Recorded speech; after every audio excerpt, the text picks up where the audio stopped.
जय जिन इन सभी को भक्तामृत स्तोत्र के इस शिविर में आप सभी का फिर से स्वागत है। चलिए मंगलाचरण के लिए रेडी हो जाएं। नमो अरिहंताणं, नमो सिद्धाणं, नमो आयर्याणं, नमो उवज्झायाणं, नमो लोये सर्वसाहुणम्। बोलो पंच परमेष्ठी भगवान की जय। आइए काव्य नंबर 5 से शुरू करते हैं उसका संस्कृत उच्चारण। सोहम तथापि तव भक्ति वशान मुनीश।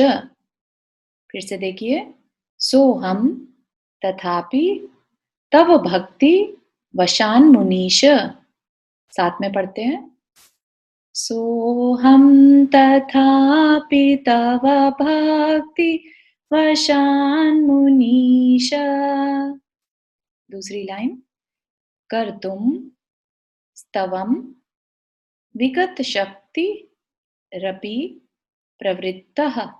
फिर से देखिए, कर्तुम स्तवम विगत शक्ति रपि प्रवृत्तः। साथ में पढ़िए, कर्तुम स्तवम विगत शक्ति रपि प्रवृत्तः। तीसरी लाइन, प्रीत्यात्म वीर्य मविचार्य मृगी मृगेंद्रम। फिर से बोलिए, फिर से देखिए, प्रीत्यात्म वीर मविचार्य मृगी मृगेंद्रम। साथ में बोलिए, प्रीत्यात्म वीर्यमविचार्य मृगी मृगेंद्रम। फोर्थ लाइन, नाभ्येति किम निज शिशोः परिपालनार्थम। फिर से देखिए, नाभ्येति किम निज शिशोः परिपालनार्थम। साथ में बोलिए, नाभ्येति किम निज शिशोः परिपालनार्थम। एक बार चारों लाइन एक साथ बोलते हैं, साथ में बोलिए, सोहम तथापि तव भक्ति वशान मुनीश। कर्तुम स्तवं विगत शक्तिरपि प्रवृत्तः। प्रीत्यात्मवीर्यमविचार्य मृगी मृगेन्द्रम्। नाभ्येति किं निज शिशोः परिपालनार्थम।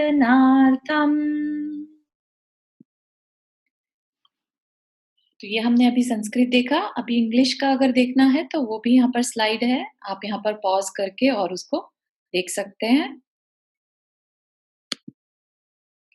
पहले की 2 लाइन के मतलब जान लेते हैं। सो हम, सह प्लस अहम, सोहम वह मैं, तथापि।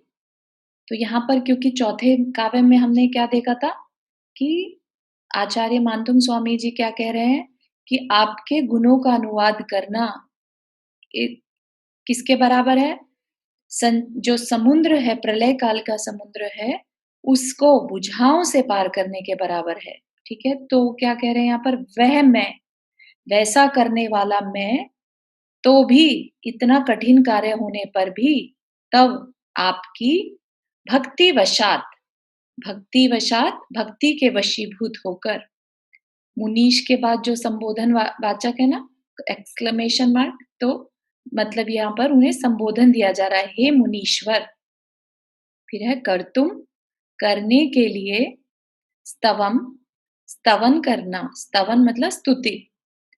ठीक है, विगत शक्ति अपि, विगत शक्ति अपि मतलब शक्ति रहित होने, सामर्थ्यहीन, मुझमें पावर नहीं है, ऐसा होने पर भी प्रवृत्त, तैयार हुआ हूं।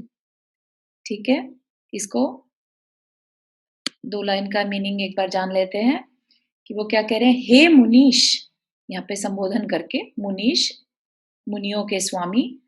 तो भगवान को संबोधन तब दिया जाता है जब सामने भगवान को विजुअलाइज कर रखा हो। तो हम ये मान के चल रहे हैं कि हमारे आचार्य जो मानतुम स्वामी हैं, उन्होंने भगवान को सामने विजुअलाइज किया है और वो कह रहे हैं, हे मुनीश, हे मुनियों के स्वामी, तो भी आपके गुणों का अनुवाद करने में कोई भी समर्थ नहीं है, तो भी शक्ति रहित, पावरलेस होता हुआ भी मैं, जो कि कम बुद्धि वाला हूँ, विदाउट नॉलेज वाला हूँ, भक्तिवश आपकी स्तुति करने को तैयार हुआ हूँ।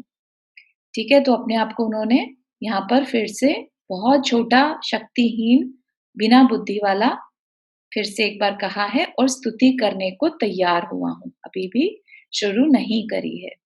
ठीक है, अब है सेकंड लाइन, जो बाद की 2 लाइन है उनको भी देख लेते हैं। प्रीत्यात्म, यहाँ पर संधि छेद हो जाएगा प्रीति और आत्म का। तो प्रीति, प्रीति मतलब स्नेह के कारण, स्नेह। आत्मवीर्य, आत्मवीर्य आत्मशक्ति, जो हमारी अंदर की शक्ति है, वह अपनी शक्ति, वीर्य के साथ म चला जाएगा तो अविचार्य। ठीक है, अविचार मतलब नहीं विचार करना। मृगी मतलब हिरणी, मृगेंद्रम शेर, नाभ्येति न अभ्यति, सामने नहीं जाती। सामने, अभ्यति मीन सामने, न नहीं, सामने नहीं जाती। तो ये क्वेश्चन मार्क में आ जाएगा, किम क्या, कह रहे हैं ना, क्या नहीं जाती। निज शिशो, अपने शिशु की, शिशु मतलब बालक, चाइल्ड, अपने शिशु की परिपालनार्थम, रक्षा करने के लिए। ठीक है, तो इन 2 लाइन का अर्थ जान लेते हैं। हिरणी, हिरणी होती है डियर, अपनी शक्ति का विचार ना कर, शक्ति मतलब अपने, उसके अंदर जो पावर है उसका विचार ना करके, प्रीतिवश, उसको अपने बच्चे से जो अटैचमेंट है उसके कंट्रोल में, उसके वश होकर अपने शिशु की रक्षा के लिए क्या सिंह के सामने नहीं जाती, अर्थात जाती है।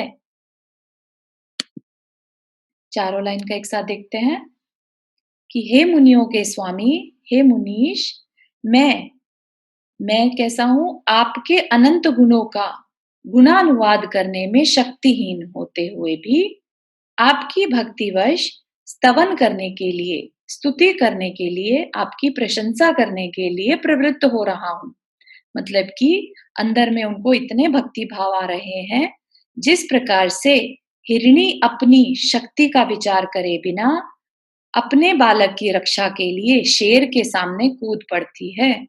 शेर के सामने हिरणी का कूदना मतलब मौत के मुंह में अपने आप को डाल देना, ठीक है ना? लेकिन फिर भी वो कूद जाती है क्योंकि उसको बहुत ज्यादा अपने बच्चे से स्नेह है। इसी तरह से आचार्य क्या कह रहे हैं यहाँ पर कि मुझे भी आपसे स्नेह है, भक्तिवश मैं आपकी स्तुति करने के लिए बिना शक्ति होते हुए भी तैयार हो रहा हूँ। ठीक है, तो अब यहाँ पर थोड़ा सा भावार्थ देख लेते हैं।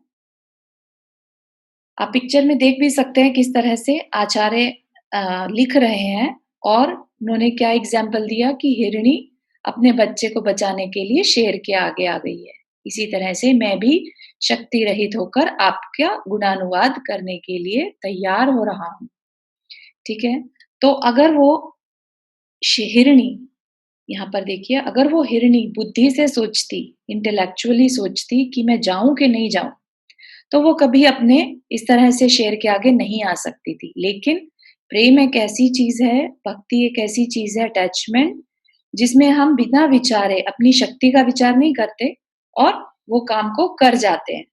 ठीक है, तो ऐसे ही हमें कोई भी काम करना हो और अगर हमें उसमें अटैचमेंट है, अट्रैक्शन है, तो फिर हम उसमें ये नहीं देखते कि हमारी शक्ति है कि नहीं है ना? और इन जनरल भी हमने सुना होगा, मन के हारे हार है, मन के जीते जीत, है ना? तो जो काम हम हृदय से करना चाहें, हमने एक बार ठान ली और हृदय से करना चाहें, तो फिर हम उसके रिजल्ट की परवाह नहीं करते, है ना? अब अपनी चाहे जान भी जाए, तो हम उसकी परवाह नहीं करते। सिर्फ से हमें क्या करना है, भक्ति में अपने को हृदय के साथ, मन के साथ तन्मय हो जाना है। फिर जो रिजल्ट आएगा, उसकी परवाह किए बिना, रिजल्ट अपने आप में अच्छा ही होगा। तो इसमें क्या है कि जिनको धर्म में रुचि नहीं होती, वो भी इसके प्रभाव से, इस काव्य के प्रभाव से धर्म में रुचि को जागृत कर सकते हैं। तो बहुत प्रभावकारी ये काव्य है। इसको आपको ज़रूर पढ़ना चाहिए, उत्साह बढ़ाने के लिए। अपने को कभी हीन भाव में नहीं रखना चाहिए। हीन भाव आ रहे हो तो ये वाला काव्य ज़रूर पढ़ना चाहिए। इसके जो लौकिक लाभ हैं वो भी देख लें। तो ये नेत्र रोग, कैसे भी आई डिजीज़ हो, उसको दूर करने के लिए ये काव्य है। इसका दीप प्रज्वलन मंत्र है ओम ह्रीं अर्हं कोष्ठबुद्धिरिद्धये कोष्ठबुद्धिरिद्धि प्राप्तेभ्यो नमो दीप प्रज्वलनम करोमि। रिद्धि मंत्र। रिद्धि मंत्र बहुत सब लोगों ने प्रश्न किया था कि कैसे पढ़ें, कब पढ़ें, कितनी बार पढ़ें। तो कह दें, आपको बता दें जानकारी के लिए कि रिद्धि मंत्र को हमेशा शुद्धि के साथ, जहाँ तक बन पड़े मंदिर में ही करिए और शुद्ध शुद्ध उच्चारण करिए और अंदर में भाव बहुत अ, अच्छे हों और अपने रिद्धिधारी जो, क्योंकि जो रिद्धि है, रिद्धि बेसिकली 64 रिद्धियों को ध्यान में रखकर बनाए गए हैं। तो उन रिद्धि मंत्रों के बेस पर, उन बीज मंत्रों को लेकर ये रिद्धि मंत्र बनाए गए हैं, तो बहुत पावरफुल हैं। तो इनका इस्तेमाल भी बहुत ध्यान से और शुद्धि विशुद्धि के साथ करना चाहिए। ठीक है? अब हम देखते हैं अपना काव्य नंबर 6। उसका एक बार उच्चारण देख लेते हैं, संस्कृत उच्चारण। अल्पः श्रुतं श्रुतवतां परिहास धाम। फिर से देखिए, अल्प श्रुतम श्रुतवतां परिहास धाम। साथ में बोलिए, अल्पः श्रुतं श्रुतवतां परिहास धाम। दूसरी लाइन, त्वद्भक्ति रेव मुखरी कुरुते बलान्माम। फिर से देखिए, त्वद्भक्ति रेव मुखरी कुरुते बलान्माम। साथ में देखिए, त्वद्भक्तिरेव मुखरी कुरुते बलान्माम। तीसरी लाइन, यत् कोकिलः किल मधौ, औ की इसमें साउंड आएगी, मधौ मधुरम विरौति। फिर से देखिए, यत् कोकिलः किल मधौ मधुरम विरौति। साथ में बोलिए, यत् कोकिलः किल मधौ मधुरम विरौति। Fourth line, तच्चाम्र तच्चाम्र। यहाँ पे ये संधि हो गई है, इसलिए त और आधा त और च मिलकर तच हो गया, लेकिन इसको बोलेंगे कैसे? तत् तत् चाम्र चारु कलिका निकरैक हेतु। फिर से देखिए, तत् चाम्र चारु कलिका निकरैक हेतु। तच्चाम्र चारु कलिका निकरैक हेतु। ठीक है? इसका इंग्लिश प्रोनाउंसिएशन देखना है तो यहाँ पर है। फिर हम चलते हैं काव्य 6 के मीनिंग पे। पहली 2 लाइन का क्या है? अल्प श्रुतम, श्रुत होता है ज्ञान को, अल्प कमी, अल्प ज्ञानी, अपने फिर से अपने लिए बोल रहे हैं। श्रुतवताम, श्रुतवताम है विद्वानों की, क्योंकि अल्प श्रुत हो गया कम श्रुत वाला, श्रुतवताम जो कि ज्ञान से भरे हुए हैं, विद्वान। ठीक है? परिहास धाम, हंसी का पात्र। परिहास मतलब हंसी और धाम पात्र। यहाँ पर फिर से संधि छेद करेंगे। त्वत् भक्ति, त्वत् आपकी, त्वत् होता ना त्वत्, भक्ति, भक्ति मतलब भक्ति, आपकी भक्ति, रेव, र इधर भक्ति का र इधर आ गया, भक्तिर विसर्ग आ जाती नहीं तो यहाँ पर, तो भक्त्वत् भक्ति इव, एव मतलब ही, मुखरी, मुखरी मतलब बोलने के लिए प्रेरित, कुरुते कर रही है, बलात्, बलान माम में बलात् और माम, ठीक है? त का न हो जाता है संधि में।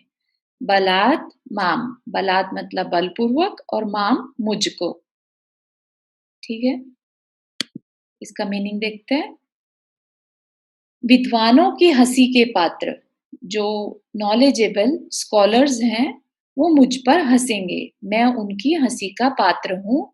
मुझ अल्पज्ञानी को आपकी भक्ति ही, मुझ अल्पज्ञानी मतलब कम नॉलेज वाले को, आपकी भक्ति ही कारण हो रही है बोलने के लिए, कि आपकी भक्ति मुझे बोलने के लिए विवश कर रही है। ठीक है? स्लाइड इसके दो सेकंड 2 लाइन्स का देखते हैं।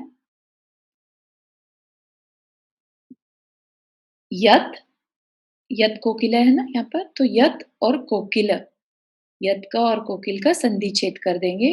यत जो, कोकिलः कोयल, किल निश्चय से, है ना? हमने शुरू के काव्य में भी पढ़ा था ना, किलहमपि, है ना? किल निश्चय से, मधौ वसंत ऋतु में, मधुरम सुरीली आवाज में मधुर लगने वाली, विरौती मतलब बोलती है। फिर यहाँ पर संधि छेद, तत् चाम्र, तत् हो गया और चाम्र, ठीक है? उसमें चाम्र, च अम्र, है ना? तत् च अम्र, तो उसमें आम्र, आम्र मतलब आम, चारु मतलब सुंदर, कलिका जो उसके भौर होते हैं ना, मंजरी, वो, निकरैक मतलब उसके समुदाय, गुच्छे, हेतु कारण, ठीक है? तो इसका मीनिंग देख लेते हैं। बसंत ऋतु में कोयल जो मधुर शब्द करती है, आम के पेड़ पर जो कोयल बसंत ऋतु में मधुर शब्द करती है, आप सभी ने सुना होगा, तो उसमें निश्चय से आम्रकलिका ही एकमात्र कारण है। क्यों? क्योंकि कोयल के बारे में ये प्रसिद्धि है कि वो इन जनरल नहीं बोलती, लेकिन जब बसंत ऋतु में आम के पेड़ पर भौर आ जाती है, तो उसकी वजह से वो अपने आप को नहीं रोक पाती और कूकने लगती है। इसी तरह से आपकी भक्ति, है ना? तो मुनि महाराज क्या कह रहे हैं यहाँ पर पूरा देख लेते हैं। विद्वानों की हँसी का पात्र होना मुझे मंज़ूर है, मुझे एक्सेप्टेड है, लेकिन मैं अल्पज्ञानी होकर भी आपकी भक्ति मुझे बोलने को विवश कर रही है। क्यों? जैसे एग्ज़ाम्पल दिया, जैसे बसंत ऋतु में कोयल जो मधुर शब्द करती है, उसमें एकमात्र कारण आम की आम्र के पेड़ की कलिका ही कारण है, ठीक है? तो इसमें हमें पता चल रहा है कि भक्ति के लिए अंदर की विवशता, अंदर के भाव मैटर करते हैं और हम अपने आप को रोके नहीं। अगर भाव आए हैं, तो हमें वह कार्य कर लेना चाहिए। कि भाव आया है तो अंदर में शक्ति भी आ जाएगी और हम वो संभव कार्य भी कर पाएँगे। ठीक है? तो आप ये पिक्चर में देख सकते हैं कैसे कोयल पेड़ में आम्र के पेड़ पर कूक रही है और इसी तरह से जो विद्वान हैं उनकी हँसी का पात्र, मतलब वो मुझ पर हँसे भी अगर, तो भी मैं आपकी भक्ति करूँगा, क्योंकि आपकी भक्ति हालाँकि बहुत बड़े-बड़े लोगों ने, देवों द्वारा, बृहस्पति आदि द्वारा की गई है। मैं तो तुच्छ बालक ही जैसा हूँ। तो फिर लेकिन फिर भी मैं आपकी भक्ति ज़रूर करूँगा। ठीक है ना? इसका काव्य देख लेते हैं, इसका लाभ देख लेते हैं। ये क्या है? ये बहुत इम्पोर्टेंट काव्य है एक्चुअली। इससे हमारे अंदर उत्साह तो जागृत होता ही है, हमारी विल पावर बढ़ती है, हमारी एजुकेशन के लिए मेमोरी इंक्रीज़ होती है इसमें। तो बच्चों के लिए या जिनको एग्ज़ाम देना है, इंटरव्यू देना है, उन सब के लिए ये बहुत अच्छा काव्य है। उनको ज़रूर इसे पढ़ना चाहिए डेली, 9 बार, जितनी बार भी बन पड़े, जितना ज़्यादा करेंगे उतना बहुत अच्छा है। इसके बहुत सारे रिसर्च इस पे हो चुके हैं और इसके बहुत लोगों ने लाभ उठाया है इससे, इस काव्य से। तो ये आपके लिए, मेमोरी के लिए और ब्रेन पावर के लिए बहुत अच्छा काव्य है। इसका दीप प्रज्वलन मंत्र, ओम ह्रीम अरहम पदानुसारि बुद्धिरिति, पदानुसारि बुद्धिरिति प्राप्तेभ्यो नमो दीप प्रज्वलनम करोमि। रिद्धि मंत्र, ओम ह्रीं अरहं नमो कोटबुद्धिनम्। ओम ह्रीं अरहं नमो कोटबुद्धिनम्। ठीक है? तो ये हमने आज यहाँ पर 5वां और छठा काव्य किया। आपको कोई भी प्रश्न हो तो आप पूछ सकते हैं कमेंट सेक्शन से, नहीं तो आप व्हाट्सएप से भी पूछ सकते हैं। ठीक है? और आप यूट्यूब चैनल को सब्सक्राइब करिए ताकि आपको इसका नोटिफ़िकेशन नेक्स्ट क्लास का अपने आप आ जाए। जिनवानी स्तुति के लिए रेडी हैं? जा वाणी के ज्ञान से सूझे लोकालोक, सो वाणी मस्तक धरो सदा देतु दो। हे जिन वाणी भारती तो ही जपो दिन रैन, जो तेरा शरणागहे सो पावे सुख चैन। सभी को जय जिनेन्द्र।